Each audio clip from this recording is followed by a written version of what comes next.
നമസ്കാരം. Raf talk ഫുട്ബോളിലേക്ക് എവർക്കും സ്വാഗതം. കെവിൻ ഡി ബ്രൂയനെ മാഞ്ചസ്റ്റർ സിറ്റി വിടുകയാണ് ഈ സീസൺ അവസാനത്തോടു കൂടി എന്ന് അദ്ദേഹം ഓൾറെഡി പ്രഖ്യാപിച്ചതാണ്. ഇനി എങ്ങോട്ട് എന്നുള്ള ചോദ്യം ആരാധകരൊക്കെ ചോദിക്കുന്നതാണ്.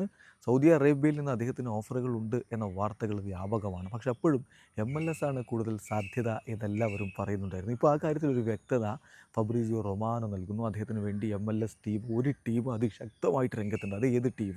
വിശദവിവരങ്ങളിലേക്ക് പോവുകയാണ്. ഫബ്രീസിയോ ഇപ്പോൾ ഇതുമായി ബന്ധപ്പെട്ടെടുക്കുന്ന റിപ്പോർട്ട് ഇങ്ങനെയാണ്. MLS side Chicago Fire Kevin De Bruyne free ട്രാൻസ്ഫറിൽ കൊണ്ടുപോകാൻ വേണ്ടി അപ്രോച്ച് നടത്തി കഴിഞ്ഞു.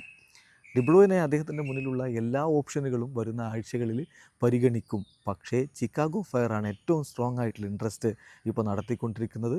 അവർ KDBയെ ആ ഒരു പ്രൊജക്റ്റിലേക്ക് അട്രാക്റ്റ് ചെയ്തുകൊണ്ടിരിക്കുകയാണ്.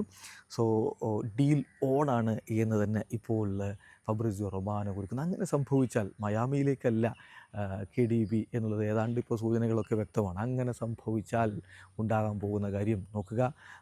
ലൂയിസ് സുവാരസ് അവിടെയുണ്ട്, ലിയോ മെസ്സി അവിടെയുണ്ട്. മറ്റൊരു ടീമിൽ ഇതാ KDB കളിക്കാൻ പോകുന്നു. MLS കൂടുതൽ കരുത്തുറ്റതായിട്ട് മാറാൻ പോകുന്നു. വീഡിയോ അവസാനിക്കുന്നു. ഫുട്ബോൾ ലോകത്തെ കൂടുതൽ വിശേഷങ്ങളുമായി റാഫ് ടോക്സ് വീണ്ടും എത്താം.